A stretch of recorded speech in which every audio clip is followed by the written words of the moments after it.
दोस्तों क्या बुलशिट चल रहा है टीम इंडिया में मुझे समझ में नहीं आ रहा है और मुझे ऐसा लग रहा है कि भारतीय टीम में हर एक प्लेटफॉर्म में इस वक्त जो कप्तान है वो नहीं होने चाहिए। टेस्ट की बात थोड़ा सा साइड में कर ले तो मुझे वनडे में रोहित शर्मा याद आ रहे हैं, T20 में हार्दिक पांड्या याद आ रहे हैं।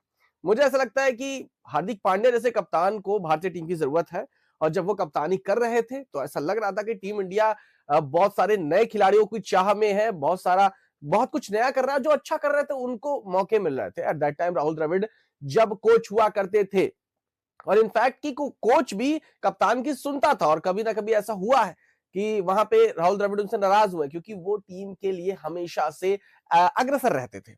लेकिन इस वक्त भारतीय टीम में एकमात्र ऐसा कप्तान जिसका नाम है सूर्य कुमार यादव, जो सिर्फ कोच की सुनता है, खुद के कोई स्टैंड्स नहीं है, जिसकी वजह से भारतीय टीम की ये स्थिति इस वक्त आप देख रहे हैं।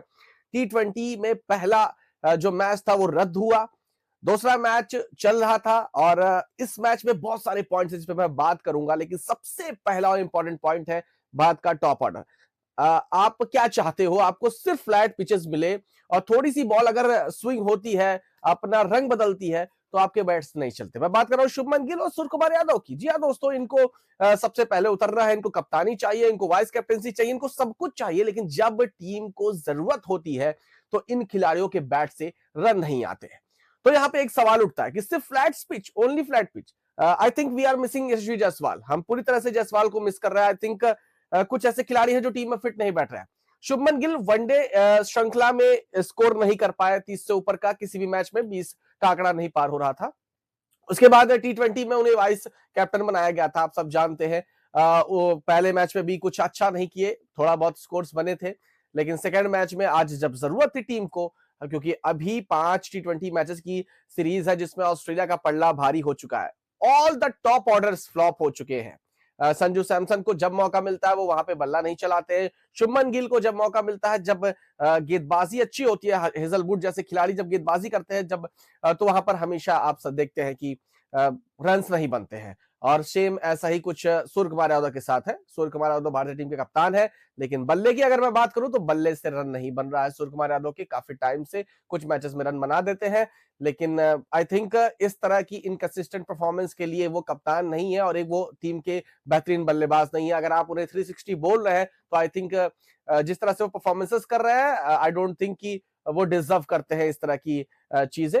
और दूसरी चीज है कि कैप्टनसी की अगर बात करें तो आई नो वो बहुत अच्छा कर रहे हैं, लेकिन अभी जब से गौतम गंभीर को कोचिंग मिली है तब से मुझे ऐसा लगता है कि शायद टीम्स को बदलने के चक्कर में, गंभीर की बातों को सुनने के चक्कर में स्काई की कैप्टनसी कहीं गुमसी हो गई है, वो दिख नहीं रही है।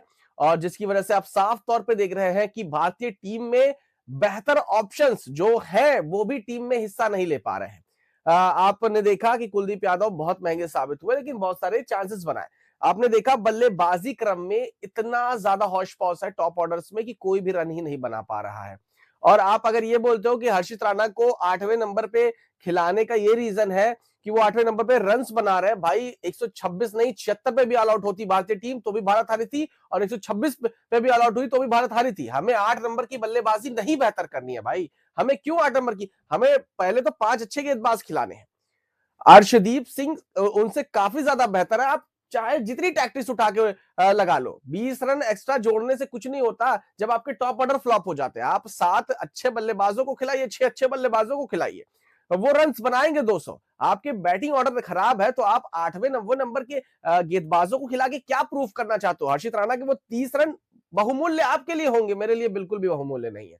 क्योंकि जब टॉप ऑर्डर ही फ्लॉप हो गया तो 120 122 रन ऑस्ट्रेलिया की सरजमी पे कुछ भी नहीं है, उस मैदान पे जहां पे 165 रन आसानी से बन जाते हैं, एवरेज स्कोर है वो, और वहां पे आप 126 रन बनाते हो, जहां पे एक अभिषेक शर्मा जैसा खिलाड़ी आता है और खड़े एक तरफा रन बना रहा है। वो तो 120 गेंदों में 60 गेंद भी नहीं खेलता है। अगर वो 60 गेंद खेलता तो शायद सेंचुरी भी मार देता।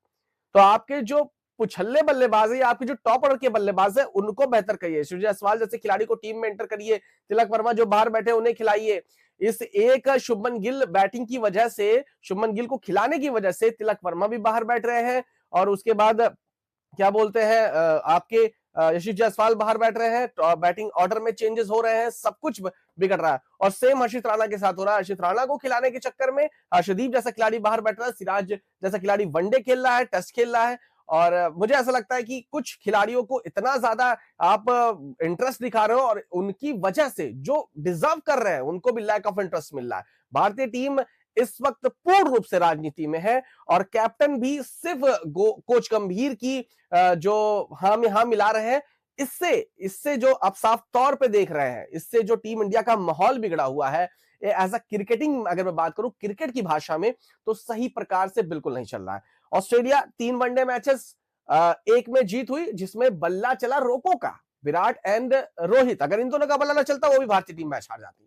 मैं गारंटी के साथ कह सकता हूं कि इनके अलावा कोई खेल ही नहीं पा रहा है भारतीय टीम में। शुभमन गिल पूर्ण रूप से फ्लॉप चल रहे हैं और भी बाकी मिडिल ऑर्डर्स के बैट्समैन भी बहुत अच्छा नहीं कर रहे थे। केएल राहुल ने कुछ मैचेस में थोड़ा बहुत रन बनाए थे, बट आई डोंट थिंक कि अक्षर पटेल और भी बहुत सारे खिलाड़ी हैं जो खड़े अपने बूते पे मैचेस को जिता सकते हैं। मैं नहीं मानता। और आप नीतीश कुमार रेड्डी और आप हर्षित राणा और आप ऐसे बहुत सारे ऑलराउंडर्स को खिला लीजिए, लेकिन आपको पहले 5 पहले 6 अच्छे बल्लेबाज खिलाने होंगे, जिसमें आप भाई देखो, मैं नहीं चाहता था टी20 से विराट कोहली जैसा खिलाड़ी संन्यास ले। कहां है ऋषभ पंत? ऋषभ पंत चलो रिहैब में, हार्दिक पांड्या को आपने रेस्ट दे दिया, आपने मोहम्मद सिराज को रेस्ट दे दिया, आपने बहुत सारे डिजर्विंग प्लेयर्स को रेस्ट दे दिया, आपने बेंच पे बैठा दिया जायसवाल को। तो आपके जो टॉप खिलाड़ी हैं वो तो बाहर ही घूम रहे हैं भाई। ना पंत है, ना हार्दिक है और ना जायसवाल खेल रहे हैं। सिराज को आपने वनडे प्लेटफॉर्म का खिलाड़ी बना के रखा हुआ। तो इस तरह से आप नहीं भी कोई श्रृंखला जीत सकते हैं। आप ऑस्ट्रेलिया में हैं, ऑस्ट्रेलिया की न्यूबी टीम इस वक्त आपसे खेल रही है। वो टॉप नॉच बॉलर्स आपके सामने नहीं है जिसमें स्टार्क, पैट कमिंस आते हैं। स्टार्क टी20 से संन्यास ले चुके हैं और वो जब 3 उतरते हैं ना, तो फिर आप हाहाकार मच जाती है। और उसमें भी आप फ्लॉप हो रहे हो। आपके सामने हेजलवुड ने 4 बेहतर ओवर्स डाले और बाकी सारे पुछल्ले जो गेंदबाज हैं, जो अभी नए नए खिलाड़ी हैं, और उनके सामने भी आप नहीं टिक पा रहे हो। सिर्फ हेजलवुड का 4 ओवर पूरा मैच ध्वस्त कर दिया। 4 ओवर में आए और 4 ओवर में सारे खिलाड़ियों को खोल के रख दिया उस खिलाड़ी ने। सोचो पैट कमिंस जैसा गेंदबाज अगर होता तो फिर क्या हाल होता। सोचो और भी कोई गेंदबाज वहां पे बहुत अच्छा कर गया होता तो क्या होता। तो मेरा कहने का मतलब सिर्फ ये है कि टीम इंडिया में इस वक्त बहुत सारे अनडिजर्विंग खिलाड़ी खेल रहे हैं। मैं ऐसा नहीं कह रहा वो खराब खिलाड़ी है, पर शायद उनसे बेहतर ऑप्शन इस वक्त भारतीय टीम में है जिनको खेलना चाहिए।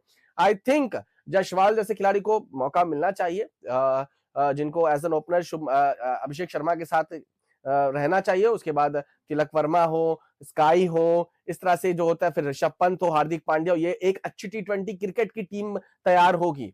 ठीक है, लेकिन अगर इस तरह से करेंगे, हर्षित राणा बिल्कुल भी डिजर्व इस वक्त करंटली, वो एक अच्छे खिलाड़ी, अच्छे गेंदबाज है, बट मुझे नहीं लगता कि हर्षित राणा फिट बैठते हैं। उनसे पहले मैं अर्शदीप और सिराज को कहता हूं। हर्षित राणा के 20 रनों से कुछ इंपैक्ट नहीं पड़ता है, कभी कदार वो चीजें काम आ जाती है। बड़े मैचेस में बड़े बल्लेबाज रन बनाते हैं और बैटिंग ऑर्डर परफेक्ट करिए। 100 रन पे भी टीम इंडिया ऑल आउट होती तो भी फर्क नहीं पड़ता, 126 पे ऑल आउट हुए तो भी कोई फर्क नहीं पड़ता। रीजन क्या है कि इस मैदान में 160, 170, 180, 190 बनता, फ्लैट पिच होती तो फिर समझ में आता, लेकिन इस मैदान में 126 रन मैटर नहीं करता है।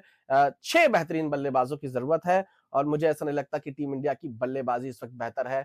ऊपर से गेंदबाज को भी आप अच्छे गेंदबाजों को बाहर बैठा देते हो सिर्फ हर्षित राणा को खिलाने के लिए। आई डोंट थिंक कौन सी जड़ी बूटी खिला दी है गंभीर भाई ने, गंभीर भाई को। बट इस वक्त टीम इंडिया में कैप्टनसी से लेकर के मैनेजमेंट से लेकर के सब कुछ गड़बड़ दिखता हुआ नजर आ रहा है। And I am really missing Hardik Pandya. कप्तानी से हटाने का मेन रीजन ये था कि वो गंभीर की बात नहीं मानते, वो राहुल द्रविड़ की बात नहीं मानते, क्योंकि वो टीम के जो टीम के फायदे की चीज होती है उसके बारे में सोचते हैं, रिस्क लेते हैं, खुद गेंदबाजी भी करते हैं, मैचेस को जिताने का बूता रखते हैं।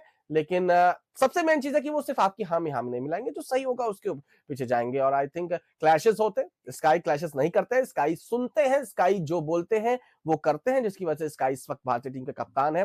और इस टी20 प्लेटफॉर्म की टीम इस तरह से अगर रही भारतीय टीम की, तो ऑस्ट्रेलिया की तो अभी बहुत सारे खिलाड़ी खेल भी नहीं रहे। अब जब आएंगे तो हाहाकार मचेगा। आई थिंक टीम इंडिया को इस वक्त इस पे सोचने की बहुत ज्यादा जरूरत है, मैनेजमेंट को सोचने की जरूरत है। एंड गंभीर को भी खिलाड़ियों के, एक सिंगल खिलाड़ी या 2 सिंगल खिलाड़ी के हित में नहीं, पूरी टीम के बारे में सोच के काम करना चाहिए। He is a coach, he is thinking, उनकी थिंकिंग नारायण वाली है कि 8 बल्लेबाज खिलाइए, 3 गेंदबाज खिलाइए, 2 ऑलराउंडर खिलाइए। इस तरह से नहीं होता है, आपको परफेक्ट टीम उतारने की जरूरत है। हर्षित राणा मैच विनिंग खिलाड़ी इस वक्त नहीं है, वो धीरे धीरे होंगे, पर उनकी वजह से बहुत सारे खिलाड़ियों का करियर बेकार हो रहा है। इस पे सोचने की बहुत ज्यादा आवश्यकता है टीम मैनेजमेंट को और गौतम गंभीर को।